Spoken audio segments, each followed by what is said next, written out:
So you've landed on this video because you're having problems connecting your mini boxes with Sky Q to your main 2 terabit box. This is Sky Q, the know-how video to get a good connection all around the house. Now, it was really frustrating. We recently moved house. We have 4 mini boxes working off our main 2 terabit UHD box. And the story really starts in the kitchen because stupidly, that is where our main router is situated. And it's miles away from where our living room is, and that's where the main Sky box is. So this is the kitchen Sky box with the terrible touch remote. Everybody's got one if you're an early adopter. So as you can see, I've got a connection there. I'm getting all the apps and stuff, and sat behind this screen is my box. It just sits there, which obviously does block a bit of the signal because obviously it's working kind of on Wi-Fi connection. It's not Ethernet connected. And that's the first step to this. So as you can see, right now on that kitchen TV, if I scroll down on this horrible remote, you'll see I've got all the apps. Just back up to the apps there. It takes a little bit to load them because I've only just fired up this box, but you can see they're popping up and then it plays them and it doesn't buffer. You can see I've got a network connection. Now, here's the key to this. I'm not connecting it directly to my router. I'm connecting it to a booster box, which we got originally in our previous house. So if you see on my network connection there, it's the Sky connection, which generally you get when you connect via a Sky Broadband connection. This is working on BT. And you also get it when you connect via Ethernet. So, solid connection. Let me tell you the story and how I got this connection to work. So let's just work back to my router. So my router situated in that cupboard there, which is miles away from the main Sky box. So it's kind of in a labyrinth of, cables and stuff. Here's the booster box, which does sit in there on a permanent basis. I've got it out just to show you. This came with my original Sky installation, and then we kind of stopped using it because I thought that it was kind of getting in the way and creating the mesh not so stable, so I took it out of the mix, and then in our previous house everything worked fine. So what you do is you connect this box to your main router, so Ethernet out the box, and then that goes into the back of your router, so then you get a broadband connection. So all these lights, and by the way, if you've already got it configured on your current network, you've got a little reset button just at the back there. And if you hit that reset button for a few seconds as you boot it up, it will reset it to factory settings, which means the box is kind of ready for a fresh installation. So what happens is, first of all, you get the power light, obviously, because you're connecting it to a mains. Then all of a sudden, you will get a wireless light that will flash and then go solid green, and then you'll get a connected light. So that means that you're then connected to your broadband router. That is step one. You're creating then this Sky kind of isolated 5 gigahertz kind of mesh network. It's point number 1.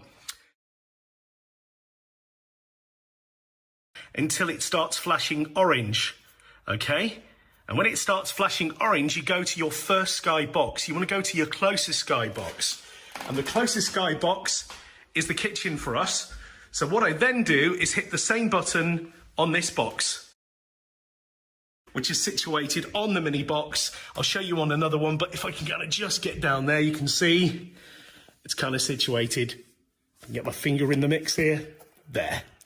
And when you hit that, that'll flash orange for a little while, and then it'll connect to the booster box. And that's where the story begins, because that creates a connection then from the actual booster box to this box. You don't get a picture initially, oh no, but it pairs, and you get that Sky 51F32, might be different for you. Let's go to the next box now. I'll have a little jog through the house. I'll fast forward this bit. So, the story then continues in my daughter's bedroom. She has Sky Q as well. And then do the same on this box here. And then that will flash, and then you'll get a pair. And then when that connects to the network, you will see in the settings that that has actually got a network connection as well. You won't get any Sky pictures just yet. That's the end goal. But you'll see that she's connected to the Sky 51F32, which is what we want. So we'll turn that one off. So that means you're creating this mesh network via the booster box, via BT. Right, let's go again. Right, we also have a mini box in our games room.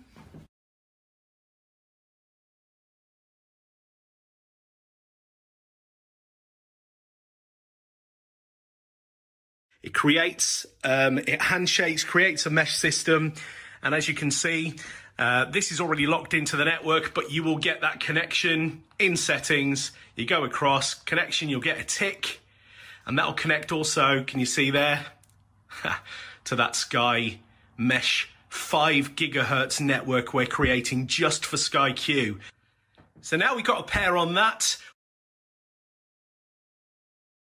On the mini box there, we're going back upstairs, and there's a good reason for this. Sky mini box is there.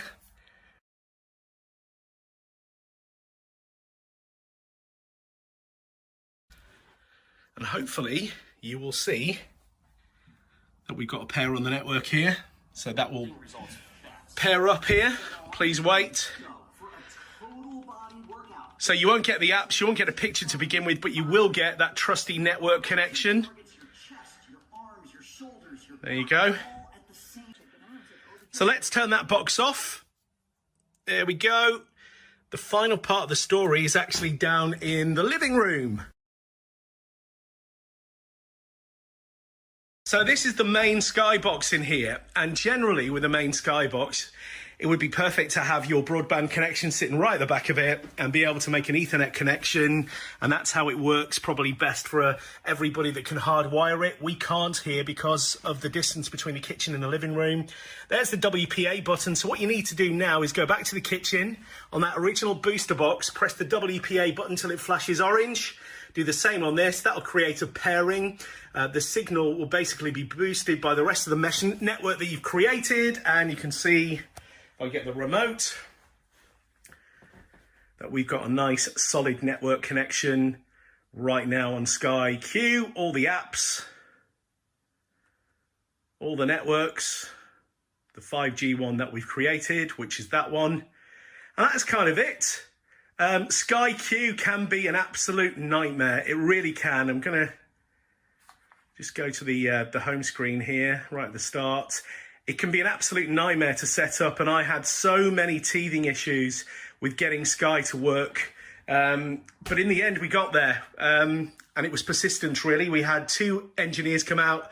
They had no idea. They were saying, got to drill out from the back of here and go around the house with a cable to the main broadband because we're BT Broadband. And in the end, I thought, right, I wonder what that booster does. I wonder if I could create my own network. Did a little bit of research online, not a lot online actually to help me. So if you've got a booster box, that's what you're going to need to start with. And then if you've got mini boxes, you want to pair them, the closest one to the booster, and then all the way round to Sky. So for us, it was the booster kitchen mini box through the ceiling, which is thinner than walls, obviously, through the ceiling up to my daughter's room, then back down to the games room, then back up to the main master bedroom, and then down into here, which is the main box. And now we have flawless Sky Q. Any comments, just leave them below, and I will try and assist you as best I can. And hopefully this video's gone some way to helping you with your dodgy Sky Q connection, because let me tell you, it's annoying, isn't it? You wake up first thing in the morning and, you know, you put Sky on, you just want to watch a bit of TV in bed as you're kind of coming round. Just one other thing to point out, which might help you, because I think it's helped my connection. If you go to settings here, in the settings menu here, you have in setup, this little thing here called preferences. In preferences, this box is on standby mode at the moment. It's in eco. Click it to none, and that tends to not put your box into sleep mode at night time. So if you put it to none, sometimes it resets itself. That's the pain with Sky Q. Sometimes the box, you can turn Wi-Fi off on the box, the next day it's back on. You can turn that to eco, sometimes it's back on. So doing random checks on that, that's really going to help you. And I just hope that you get the best experience with Sky Q. It can be frustrating, but if you just, you know, persevere with it, obviously when it works nice and works throughout the home, there's nothing better on the market for me.